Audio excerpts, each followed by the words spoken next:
오페라는 우선 종합예술이잖아요. 오케스트라와 그 피트 안에 있는 오케스트라와 그리고 무대 위에 있는 성악가들의 이게 융화가 되고 또 음악뿐만이 아니라 연출까지 같이 들어가고 지휘자로서 그 가운데에서 그 모든 것들이 잘 맞아 떨어지게끔 그거를 어떻게 보면 책임이 막중한 그런 사람인데 그래도 피트 안에서 성악가들과 마주보면서 공연을 할 때는 소통을 하는 게 조금 더 수월할 수 있는데 이번 그런 야외 콘서트 같은 경우는 콘서트 형식이다 보니까 성악가들이 오케스트라보다 앞에 나와 있죠. 협연자 자리처럼. 그래서 어떻게 보면 오페라 실제 공연을 할 때 소통하는 방식과 조금 다를 수는 있어요. 근데 그 대신 음악의 연출보다도 음악에 조금 더 집중할 수 있는 거고 그래서 오케스트라와 성악가들의 합이 얼마나 잘 맞는가가 관건이 될 것 같아요.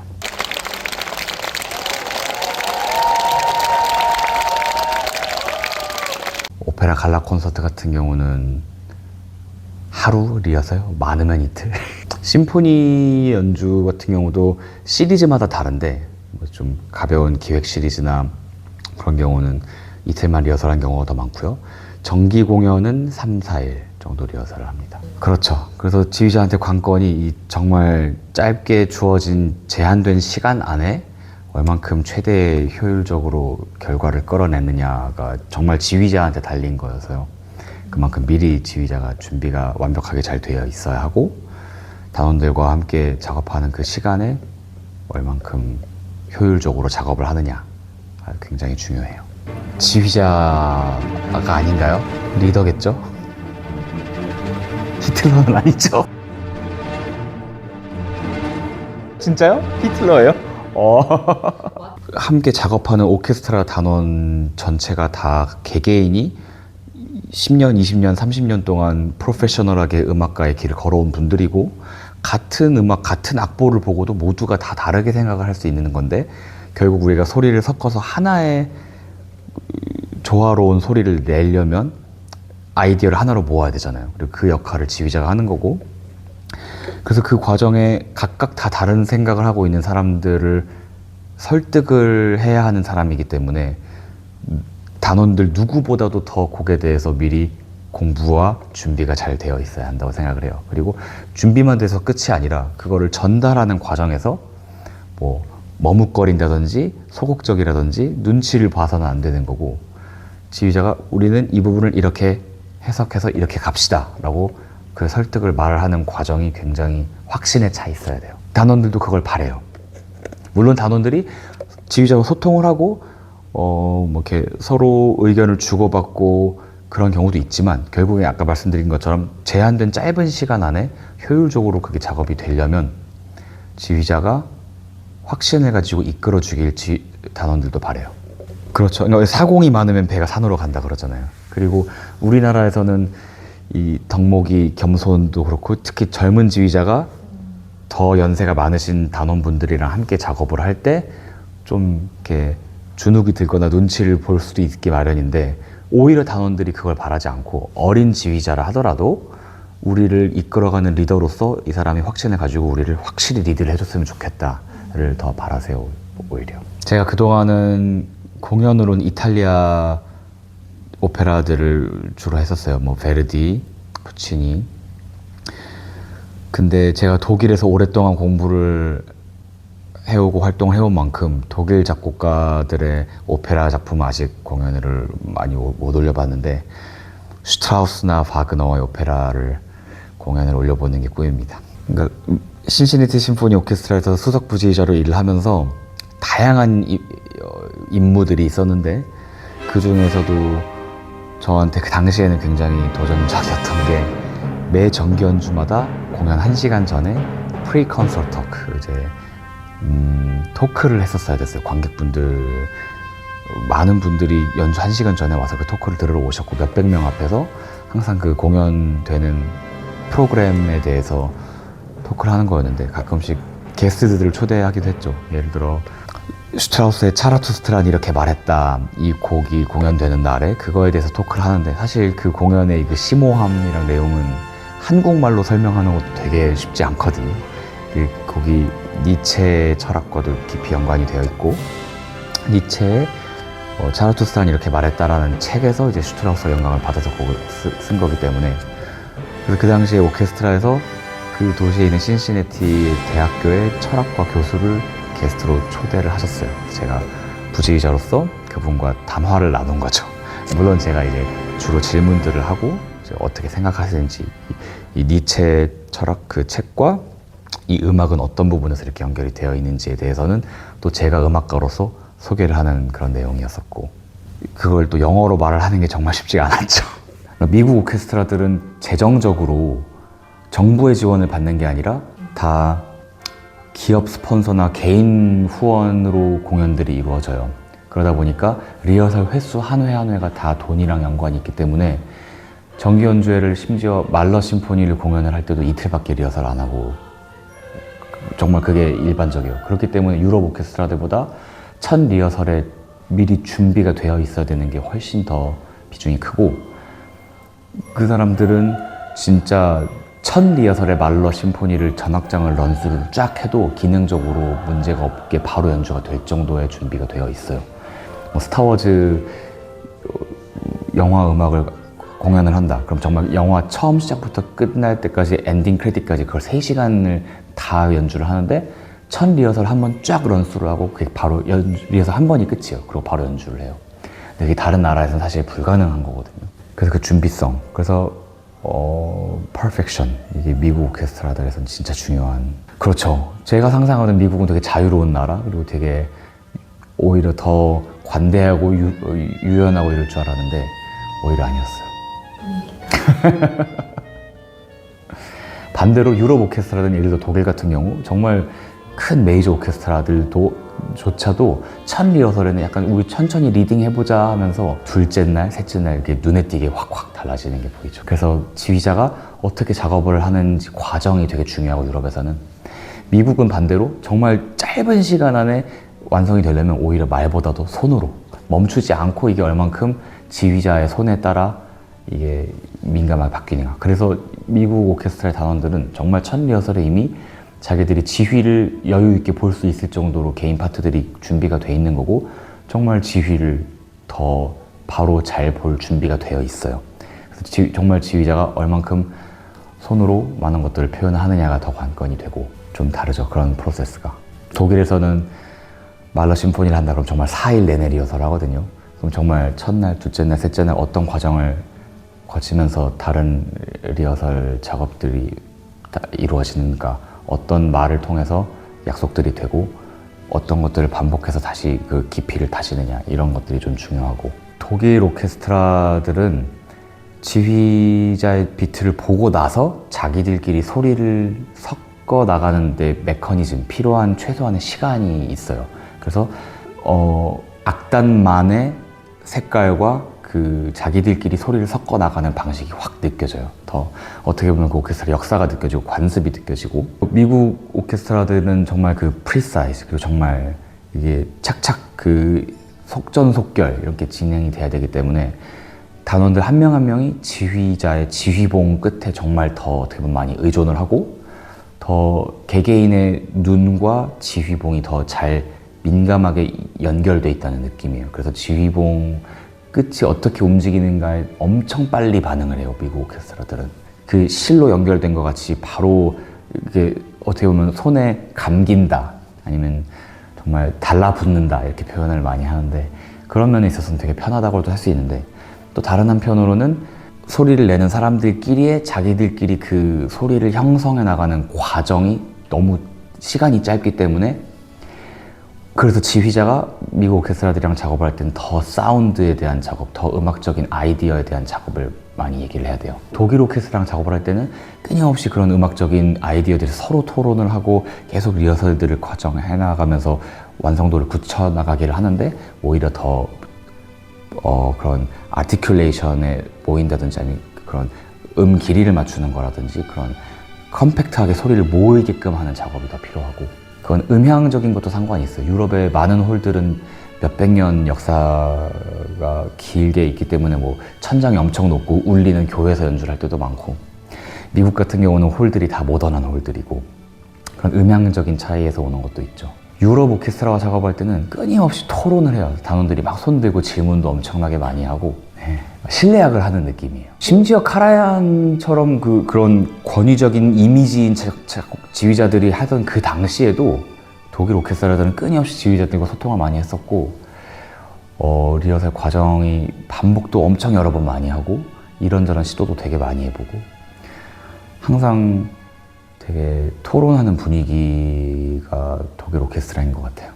우선 저는 아무래도 실내악을 거의 전문적으로 10년 동안 해와오면서 멤버들 간에 서로 상의하고 토론도 하고 장시간 리허설 과정을 거치면서 변화하는 것들을 즐기는 편이었어서 그런 독일 오케스트라들이 작업해 나가는 과정도 되게 재밌는 것 같고요. 다른 한편으로 그런 효율성을 봤을 때 그리고 완성도를 단시간 안에 끌어올리는 그런 집중력을 봤을 때는 미국 오케스트라도 굉장히 대단한 것 같아요. 이게 민첩해질 수밖에 없는 게 미국 오케스트라들은 클래식과 거의 비슷한 비중으로 팝스를 연주를 많이 하거든요. 대중음악. 그리고 팝스를 연주를 할 때는 세트 드럼, 재즈 트럼펫, 재즈 색소폰 이런 악기들이 같이 들어가요. 세트 드럼이 들어가는 순간 그건 더 이상 지휘보다 소리가 막 이렇게 공간감이 있게 딜레이가 될 수가 없어요. 바로 타이트하게 녹음실에서 녹음을 하는 것처럼 바로 소리가 타이트하게 짱짱하게 모이기 때문에 오케스트라들의 반응이 빨라질 수밖에 없어요. 왜냐면 세트 드럼은 지휘를 보고 연주를 일부러 늦게 할 수가 없거든요.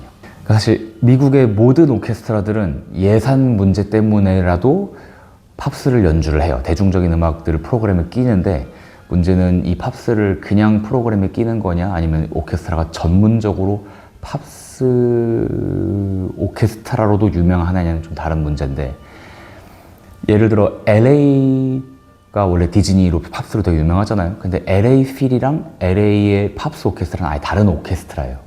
그렇기 때문에 거기는 분리가 된 거고 명문 오케스트라, 클래식 오케스트라가 팝스도 전문적으로 하는데 미국 전국을 통틀어서 보스턴 팝스랑 신시내티 팝스 두 군데밖에 없어요. 그래서 신시내티 오케스트라는 신시내티 팝스에 대해서 엄청나게 자부심이 크죠. 같은 오케스트라 멤버가 정기 연주회를 할 때는 검은 양복을 입고 이제 연미복을 입고 정기 연주회를 하는 거고 똑같은 멤버들이 빨간 자켓을 입고 팝스 연주를 해요. 근데 똑같은 오케스트라 멤버들인데 소리가 완전히 달라져요. 완전 카멜레온처럼 소리가 달라져요. 이 사람들이 아무래도 자기들 음악이니까 팝스 연주를 할 때 더 물 만난 고기처럼 편하게 연주를 하고 소리도 더 미국스러운 소리가 나고 더 오케스트라의 색깔이 더 드러나는 것 같아요. 컴팩트하고 타이트하고 어떻게 보면 좀 드라이하다고도 할 수 있는데 소리가 굉장히 밀도 있게 모이면서 그러면서도 무게가 이렇게 밑으로 처지는 게 아니고 가벼운데 타이트해요. 우리가 예를 들어 50년대, 60년대 옛날 미국 영화를 볼 때 나오는 배경음악, 그 영화 음악을 상상해 볼 수도 있고 아니면 디즈니 음악을 상상해 볼 수도 있고 들어보면 굉장히 아티큘레이션이 명확한데 또 가벼우면서 타이트하잖아요.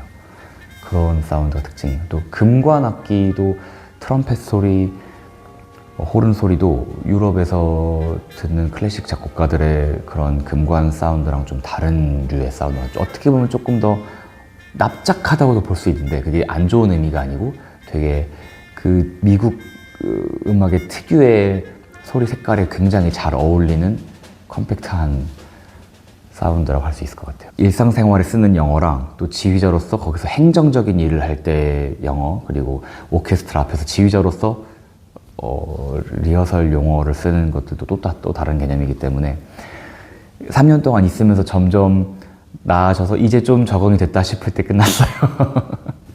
토크를 하는 것도 되게 도움이 많이 됐고 뭐 스폰서들과 미팅 그리고 사운드 엔지니어와 작업하는 거 라디오 방송 작업 그리고 미국에서는 워낙 문화 자체가 스몰 토크가 되게 중요해서 누구와 마주쳐도 항상 바로 공감대를 형성을 해서 대화를 하는 게 되게 중요하다 보니까 제가 그전에 독일에 있을 때 조금 내성적이었던 그런 부분들이 미국 가서 훨씬 더 오픈이 된 것 같아요.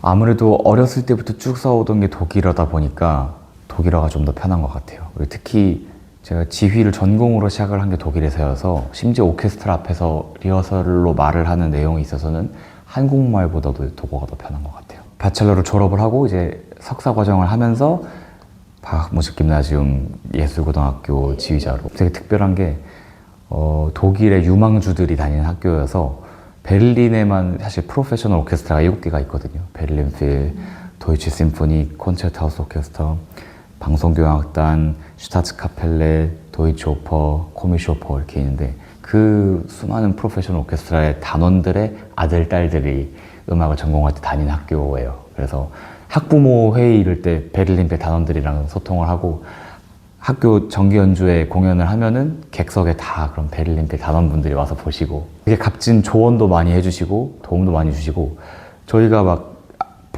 후원 받아서 썼던 악보가 베를린 필 아바도의 보잉 적힌 악보들도 렌트를 해서 쓰고 그랬어요.